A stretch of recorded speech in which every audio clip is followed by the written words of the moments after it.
कैसे हैं आप लोग। मैं अपने अपने गुरुकुलम प्लेटफॉर्म पर स्वागत करता हूँ। प्यारे बब्बर शेरों, बढ़िया है, पढ़ाई बढ़िया चल रही है प्यारे साथियों की। मैं आज आपको लेके आया हूँ केमिस्ट्री की मैराथन नंबर 4। प्यारे साथियों, आरआरबी ग्रुप डी के लिए पेपर आपका आने ही वाला है। प्यारे साथियों, देखते हैं नंबर 1 क्वेश्चन। निम्नलिखित में से कौन सी धातु उच्च तापमान पर भी ऑक्सीजन के साथ अभिक्रिया नहीं करती? किसमें आया? आरआरबी एएलपी टीयर 1 2018 में। प्यारे साथी, कौन सी धातु है जो कि उच्च तापमान पर भी ऑक्सीजन से क्रिया नहीं करती? ऑप्शन नंबर ए चांदी है, ऑप्शन नंबर बी एल्युमिनियम है, या ऑप्शन नंबर सी शीशा है, या ऑप्शन नंबर डी जिंक है। प्यारे साथियों, क्या है? चांदी है। ऑप्शन नंबर ए चांदी। एल्युमिनियम एल्युमिनियम एल्युमिनियम को किससे कहते हैं? एल से एल्युमिनियम। एल्युमिनियम का परमाणु क्रमांक कितना होता है? 13। इसकी संयोजकता निकालते हैं प्यारे साथियों। इसकी संयोजकता पहली कक्षा में 2, दूसरी में 8 और लास्ट में कितनी बची है? 2, 8, 10, 3, 13। इसकी संयोजकता 3 होगी प्यारे साथियों। शीशा, देखते हैं क्वेश्चन नंबर 3। प्यारे साथियों, लोहे को ठोस तथा मजबूत बनाने के लिए निम्नलिखित में से इसमें किस धातु को मिलाया जाता है? प्यारे साथी, कौन सी धातु को मिलाया जाता है? जिंक को मिलाया जाता है, सोडियम को मिलाया जाता है, कॉपर को, या कार्बन को? प्यारे साथियों, कार्बन का परमाणु क्रमांक कितना होता है? 6। कार्बन का परमाणु क्रमांक कितना होता है प्यारे साथियों? 6। परमाणु क्रमांक कितना होता है? परमाणु क्रमांक होता है 6 प्यारे साथियों। इसका परमाणु क्रमांक 6 होता है। और सोडियम का कितना होता है? परमाणु क्रमांक 11 होता है प्यारे साथियों। जिंक का कितना होता है? Zn। जिंक को किससे निरूपित करते हैं प्यारे साथियों? Zn से। Zn, इसका परमाणु क्रमांक 30 होता है प्यारे साथियों।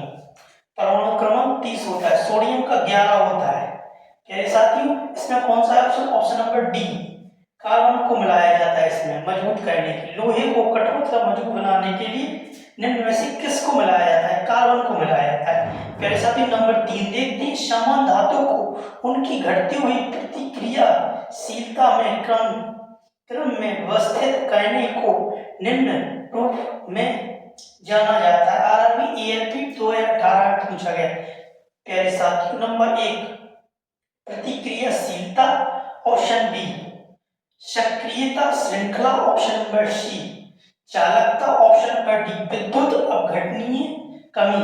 प्यारे साथी, ऑप्शन नंबर बी सक्रियता श्रृंखला। क्या है? ऑप्शन नंबर बी सक्रियता श्रृंखला। प्यारे साथी, इसके आगे देखते हैं अपन लोग। साथियों, देखते हैं नंबर 4 क्वेश्चन। निम्नलिखित का मिलान करें। प्यारे साथियों, लाल पत्ता गोभी क्या है? प्यारे साथियों, लाल गोभी के पत्ते क्या होते हैं? लाल गोभी के पत्ते प्राकृतिक रूप से अम्ल तथा क्षार के सूचक होते हैं प्यारे साथी।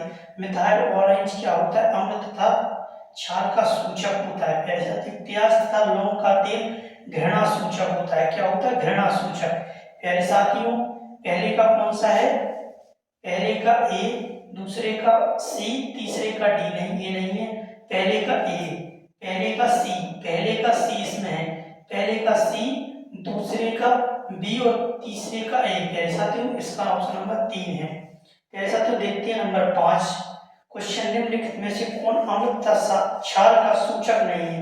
प्यारे साथियों, कौन सा नहीं? आरआरबी ग्रुप डी 2022 में पूछा गया। फिनोल्फथलीन्स नहीं है, या option number B starch paper नहीं है, option number C methyl orange नहीं है प्यारे साथियों, या option number D litmus paper नहीं है प्यारे साथियों। आरआरबी ग्रुप डी 2022 में पूछा गया प्यारे साथियों, कौन सा नहीं है? अम्ल तथा क्षार का सूचक नहीं है। स्टार्च पेपर नहीं है प्यारे साथियों।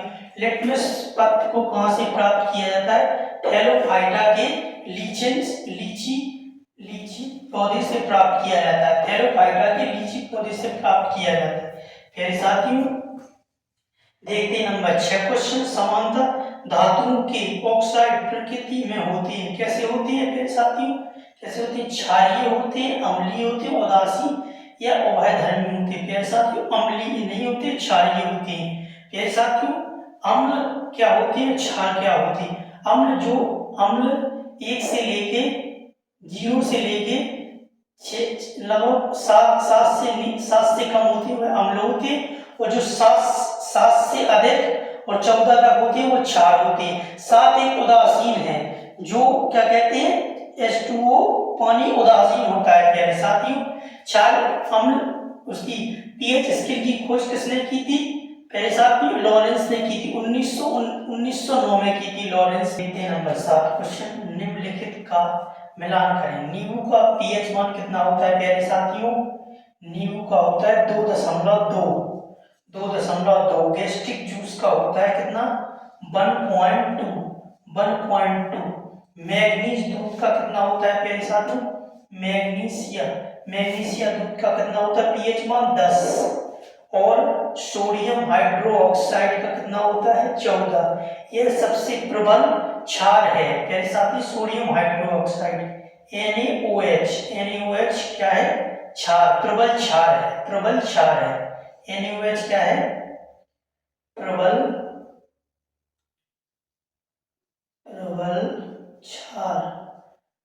क्षार है NaOH। प्यारे साथियों कुछ और लिखते हैं, जैसे सिरका का कितना होता है? सिरका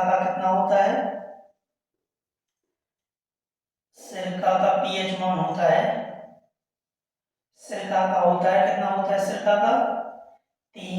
सिरका का 3 होता है प्यारे साथियों। तथा बियर का कितना होता है प्यारे साथियों बताइए? बियर का कितना होता है? बियर का 5 होता है प्यारे साथियों। बियर का 5। टमाटर का कितना होता है? टमाटर का 4 होता है प्यारे साथियों। टमाटर का 4.5 होता है टमाटर का। रक्त का बताइए प्यारे साथियों, रक्त का कितना होता है? 7.4 रक्त का पीएच मान होता है। रक्त का पीएच मान 7.4 होता है प्यारे साथियों। ये आपके कुछ क्या कहते हैं पीएच मान है प्यारे साथियों। इसका ऑप्शन नंबर कौन सा है? ऑप्शन नंबर पहले का नींबू रस का तीसरा C 2.2 है प्यारे साथियों। तो इसमें 2.2 है, इसमें भी C है, इसमें भी C है प्यारे साथियों। उसकी आगे देखते गैस्ट्रिक जूस का क्या है? B इसमें भी आगे देखते। मैग्नीशिया दूध का कितना है? D है प्यारे साथियों। इसमें D है, इसमें A है। इसके हिसाब से अपना आंसर आएगा option number B। Question number 8, क्लोर क्षार प्रक्रिया में 3 उत्पादक होते हैं प्यारे साथियों। कौन कौन 3 उत्पादक होते हैं प्यारे साथियों? किसमें आया? आरआरबी ग्रुप डी 2022 में पूछा गया। क्लोर क्षार क्या है? क्लोरीन क्षार प्रक्रिया है। इसको क्लोर को क्या कहते हैं? क्लोरीन कहते हैं। क्या कहते हैं?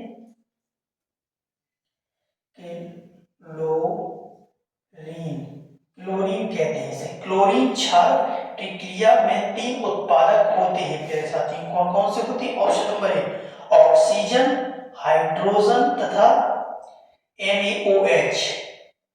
Option number B hydrogen, chlorine तथा NaOH।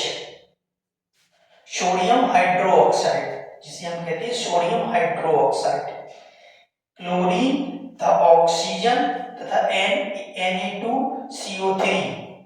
Option number D chlorine, hydrogen तथा Na2CO3।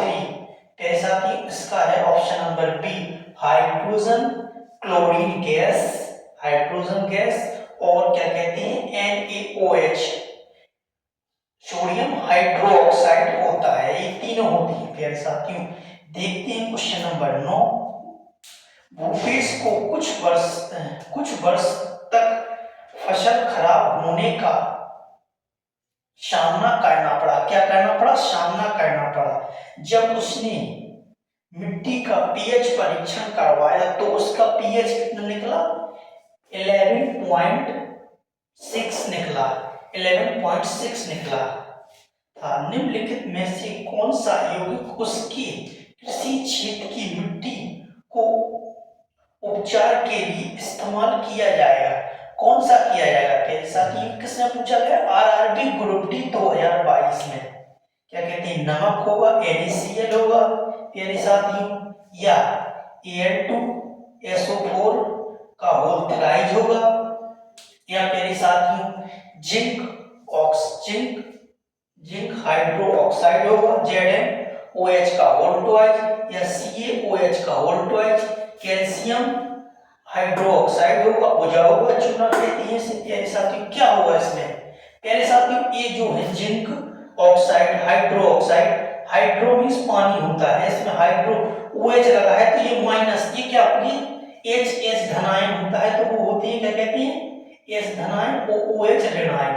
OH ऋणायन जिसको होता है तो क्या होती है क्षारीय होती है, H होता है जिसको तो वो अम्लीय होती है। प्यारे साथियों तो ये दोनों तो अपने ऑप्शन नहीं होंगे क्योंकि ये दोनों क्षारीय हैं। इसमें क्षार तो पहले से ही क्षार मिला देंगे तो उसका उपचार कैसे होगा, उसको एक मतलब बैलेंस मतलब क्या कहते हैं बैलेंस अवस्था में लाना पड़ेगा, उसको लाना पड़ेगा उदासीन अवस्था में। प्यारे साथियों किस अवस्था में, उदासीन अवस्था में।